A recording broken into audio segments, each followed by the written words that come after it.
inherent worth and dignity in every person? Really? Aren't some folks just evil? Can you think of somebody? Every person? Inherent worth and dignity in every person? That's what it says. You know, when I think about that, I think about Jacob Reed. Jacob is my pen pal, my Church of the Largest Fellowship pen pal. You can have one too if you want one. You can write to the Church of the Largest Fellowship and they will give you a pen pal that is in prison. Jacob and I have been writing for years. And he writes, wow, a lot more than I do. A lot more than I do.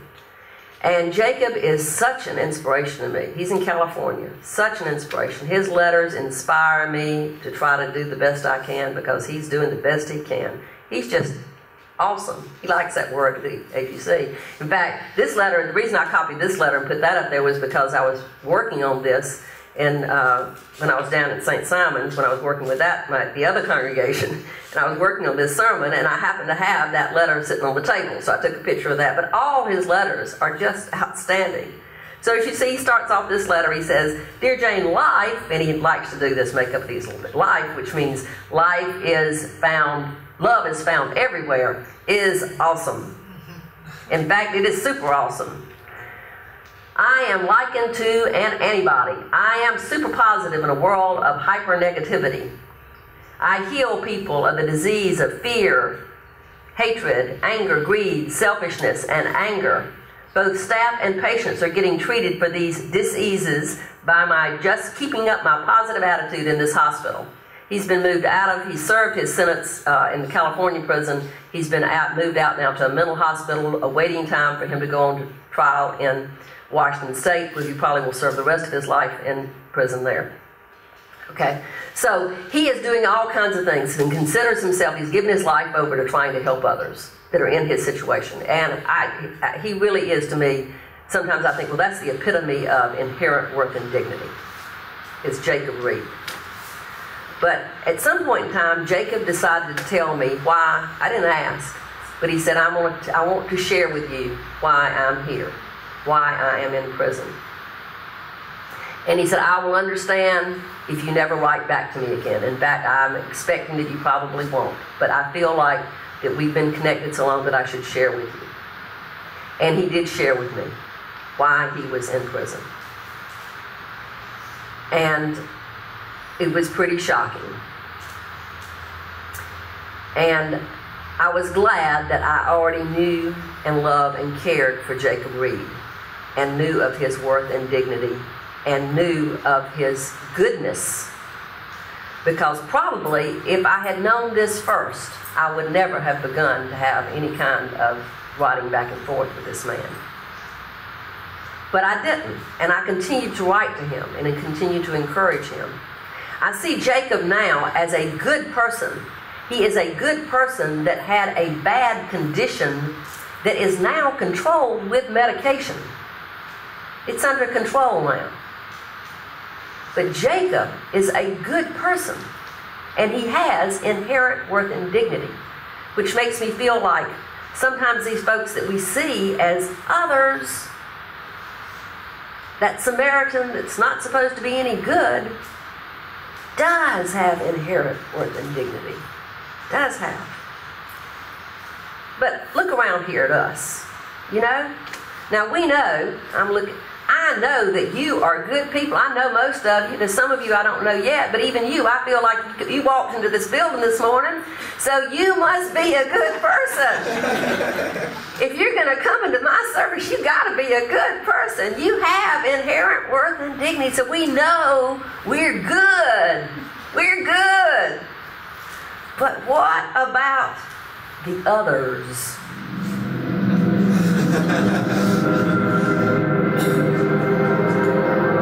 I don't watch much television because I don't like advertisements. You know? But now they have this wonderful thing called Netflix. And you can go back and see all these old TV shows that you didn't watch, that everybody said was good, but you just didn't do it. Greg and I now are watching Lost. And we're on season number 5 of Lost. So it only has 6 seasons, so we're about through. We got hooked on it when his daughter was here this past summer, and they were watching it. So we're watching Lost. The interesting thing about Lost is it actually even uses the term, the others. So you've got this group that crashes, the plane crashes on an island, and they don't know each other. How do they know they're the good people? The only thing they really have in common is that they were all on that airplane. But they have that in common. So they assume they are the good people. And then the other people on the island, the others, and that's what they even call them, they're the others, they're the bad people. And because we came into the story with the people that landed, we identify with that group of people. And we also assume these are the good people. And we also assume that the others are the bad people. But indeed, the more we watch and learn, we find that it's a lot more complex than that. There are many others who are probably very good people, and there are folks that may be not too good or have a lot of badness about them that may be a part of the folks that were in the plane. In fact, it's really complex, as life really is.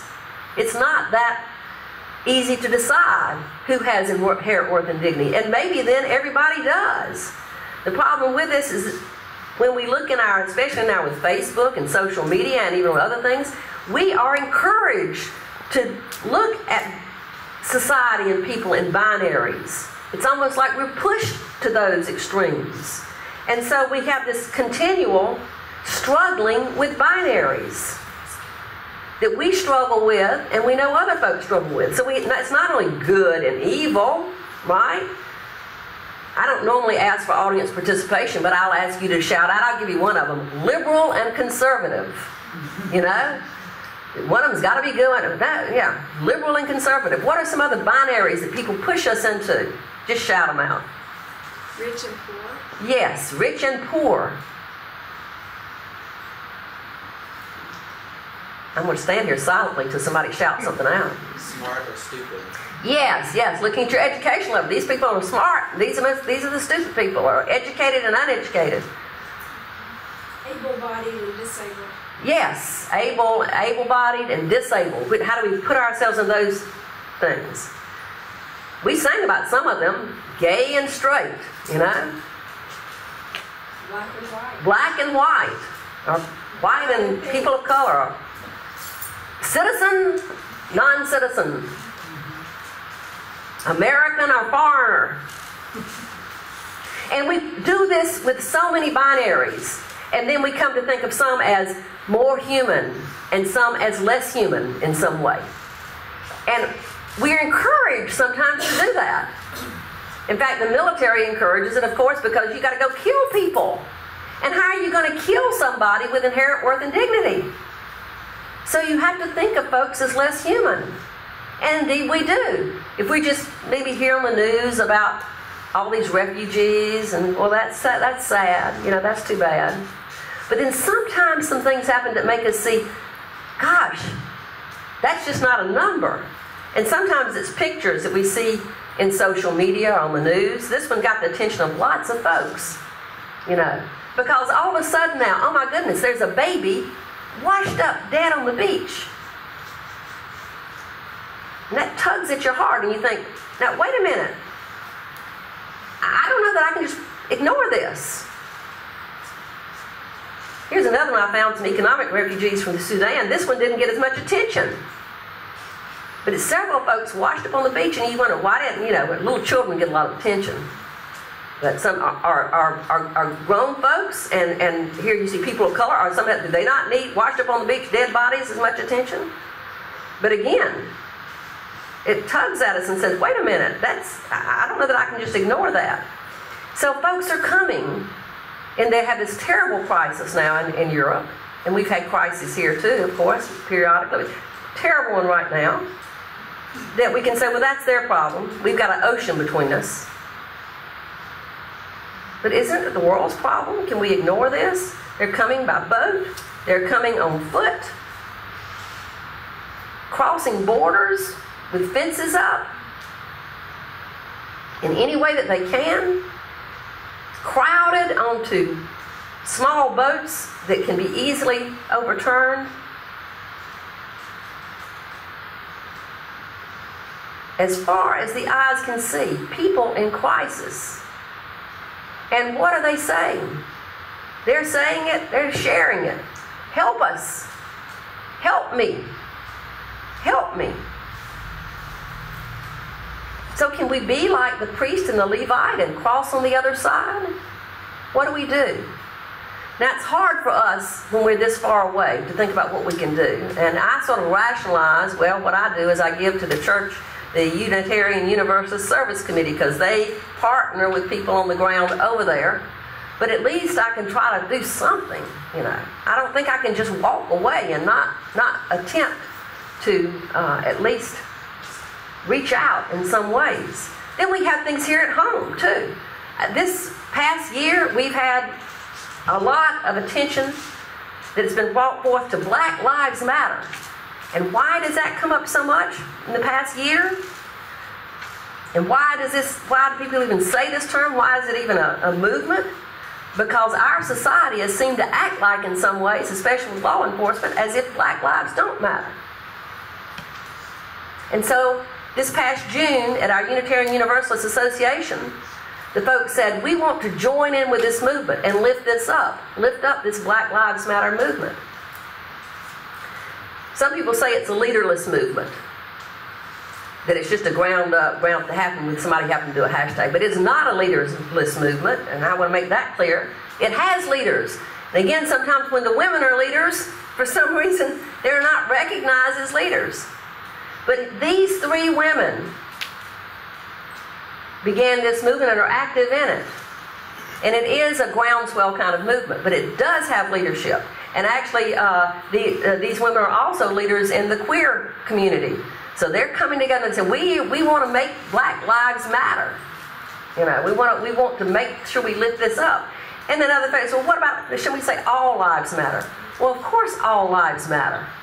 But what these women are saying is, we're not saying others don't matter, we're saying Black Lives Matter too.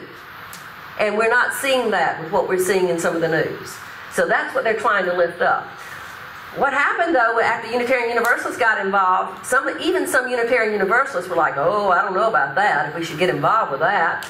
But certainly others in the community were concerned, and some of the signs then, look what happened. They put up signs, and people came and destroyed their signs. Here they've written, over black, they've written white. White lives matter. And then somebody writing all really big on this one. Some of them were torn down. So it's a real struggle when you try to stand up for something sometimes, because people continually in this, and it's almost like, is this 2015 where this is happening? But it does. The other thing we've seen happen around UU churches is rainbow flags have been stolen or destroyed. Now, we've been flying rainbow flags for years. What happened? Well, it's a backlash that came about after the Supreme Court decision, and especially after the news surrounding the woman in Kentucky, the clerk of court. All of a sudden, then folks wanted to do something that didn't agree with that, and what they could do was come destroy a rainbow flag at a UU church, or take it. And our own flag was taken from our sign. Well, as you saw as you came in, we got another one back up there now, though. Okay? So we did get another one back up. But sometimes it's hard, even when you're trying to stand up for the inherent worth and dignity of all, because not everybody's there with you. Not everybody's there with you. But that is our first principle. Our first principle, the very number one principle. And how did that came to be? As I told you, this happened in 1985. This is when UUs elevated that principle of worth and dignity. It was kind of hidden in with another one down in number 3. They elevated it to number 1. Why? Some folks think, well, they put it number 1 because they're so self-centered. UUs are just all about the individual and inherent worth and dignity of every person. You know, that's 1, as opposed to maybe number 7, which is the interdependent web of all life, you know. So they wanted the inherent worth and dignity of every person to be number 1 because they're so centered on the individual. I don't think that's why they put it as number one. I think they put it as number one, and from what I can understand, is because in looking around society, they realized the need for that to be lifted up. The inherent worth and dignity of every person, because it was not happening in many parts of society. And they wanted to say, we're going to lift up the inherent worth and dignity of every person. Now this was back in 1985. A lot going on in 1985. Here's some pictures that can remind you of different things happening in 1985. That was 30 years ago, folks. And those principles, people have recommended periodically that we change them, but they have held up still for 30 years. Well, you know what else was going on in 1985? That is when this congregation was formed. 30 years ago. So 30 years ago, we're going to celebrate at the end of October. We're going to have us a big party and celebrate. But 30 years ago is when we came together. Not any of us except for Martha. But some folks came together. We'll say it's we because it's part of us. We came together, the folks that preceded us, and said, we want a UU congregation here. So in many ways, our congregation grew up with those principles and grew up with that being lifted up as the first principle of inherent worth and dignity of every person. Because that became to be very important for many of our folks. And why many folks are here today is because we lift up that principle. They like the other principles, but that principle is what is so important to many of them. When Laura Milner heard that this was going to be the topic for today, she said, oh, I'm glad that you are preaching about inherent worth and dignity. And this is what she shared with me in an email.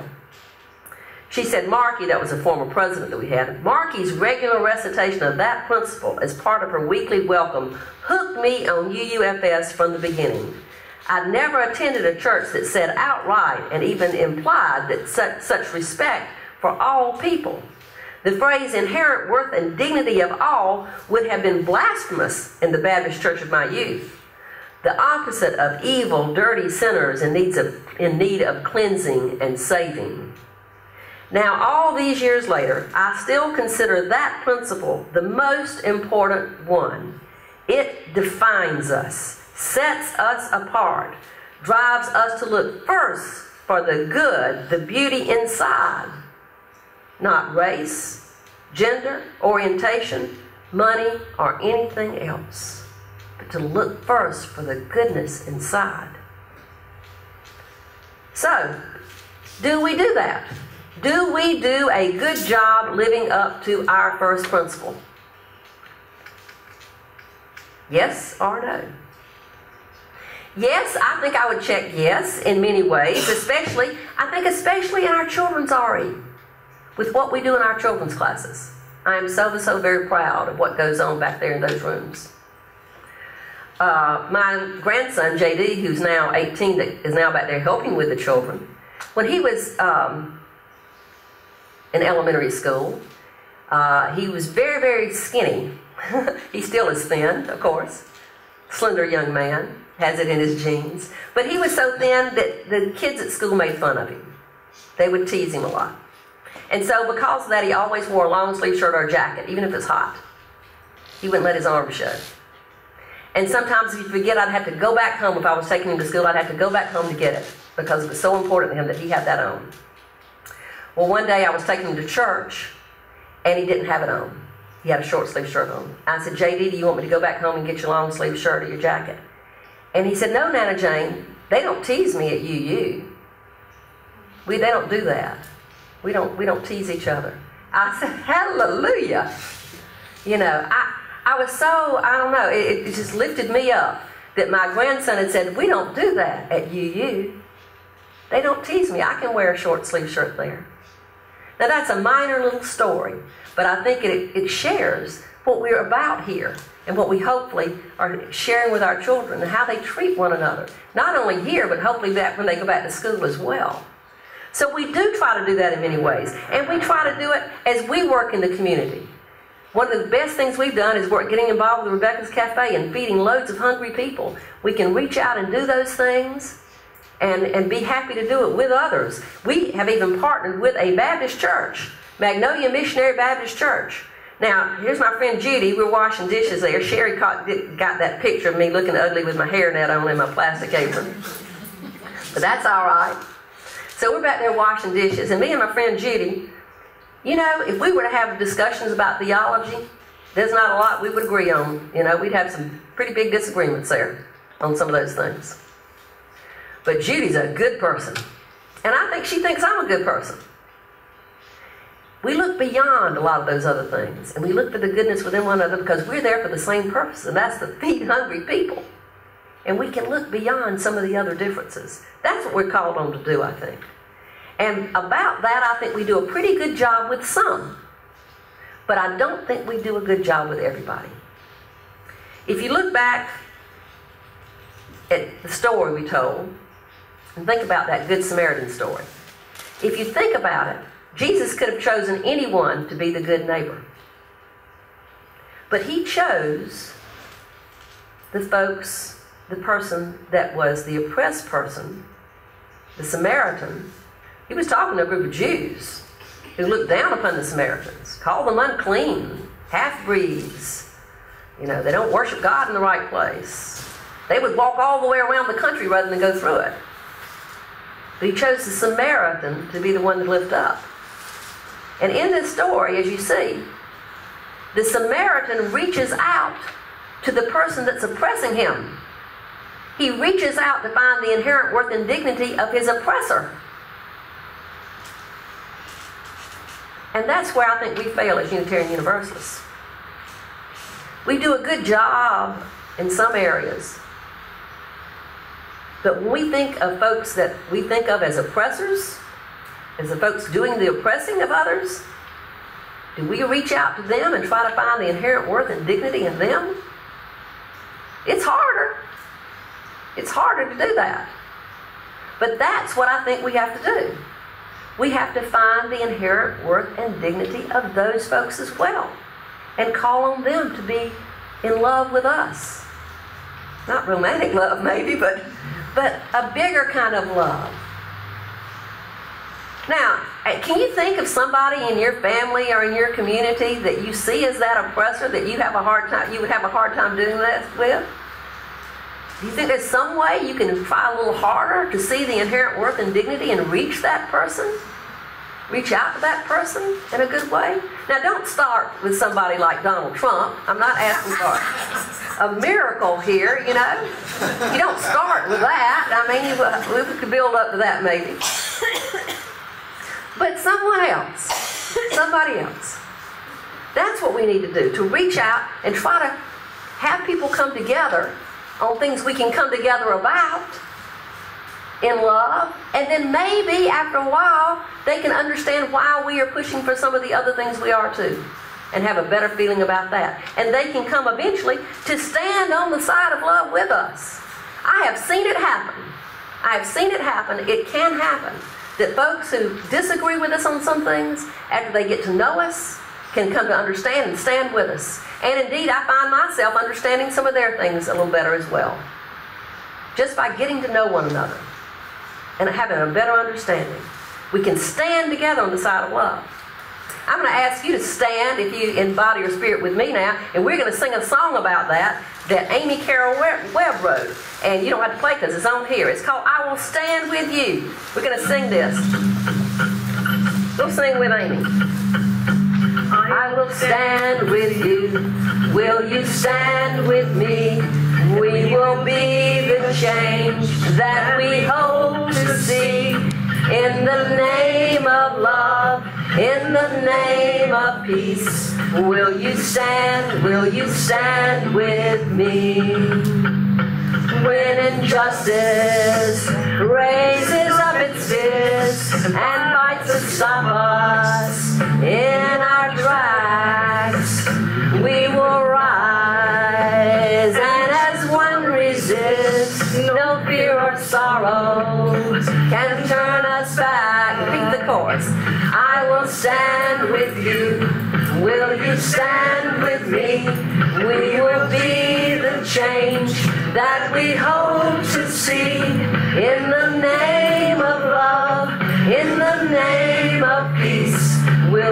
stand? Will you stand with me? When pain and hatred turn up an angry noise and try to drown out our freedom song, we will rise in one joyful voice, loud and clear and ever strong. Come on, y'all sing. I will stand with you. Will you stand with me?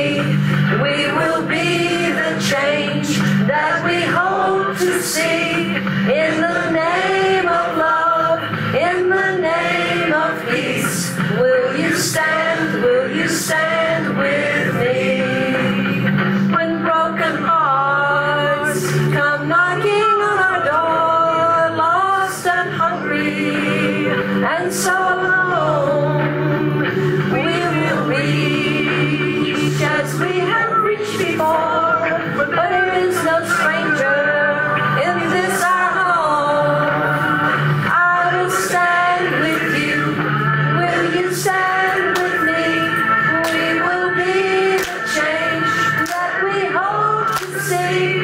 In the name of love, in the name of peace, will you stand? Will you stand? Y'all know it now. Let's sing it. I will stand with you. Will you stand with me? We will be the change that we hope to see. In the name of love, in the name of peace, will you stand? Will you stand with me? In the name of love, in the name of peace, will you